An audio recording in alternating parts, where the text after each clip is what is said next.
ఇప్పుడు చాలా నేను కాంగ్రెస్ ప్రభుత్వం చేపట్టిన 6 గ్యారెంటీల పథకాల గురించి ఆలోచిస్తే ఇది గృహజ్యోతి పథకం గురించి ప్రతిష్టాత్మకంగా చేపట్టి సామాన్యుడికి న్యాయం చేద్దామని గృహజ్యోతి పథకం పెట్టింది అని ప్రజలు అనుకుంటున్నారు. కానీ కాంగ్రెస్ ప్రభుత్వం లెక్కల వేరే ఉంది. ఈ ప్రతి వినియోగదారుడికి దీని ద్వారా న్యాయం జరగలేదు. ఇప్పటికీ 6 నెలలు అవుతుంది. ఈ గృహజ్యోతి పథకం జీరో బిల్లు రాని వారు 6 నెలల నుంచి ఇప్పటి వరకు ఖచ్చితంగా బిల్లు కట్టాల్సిందేనట. ఇది ఎటువంటి న్యాయం? ప్రజలు ఆలోచించండి.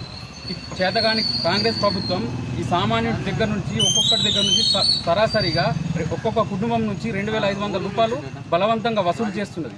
ఈ గృహజ్యోతి పథకం అనేది కాంగ్రెస్ ప్రభుత్వం చేపట్టిన ప్రజలకు సంబంధించి చీకటి జ్యోతి పథకం. ఇది ప్రజలు గమనించగలరు. ఈ కాంగ్రెస్ ప్రభుత్వం చేపట్టిన పథకాలన్నీ చెత్త పథకాలు, పూర్తిగా ఏది కూడా అమలు చేస్తలేదు. రైతు బంధుకు సంబంధించి కూడా అలాగే జరుగుతుంది. రైతు బంధు గురించి కూడా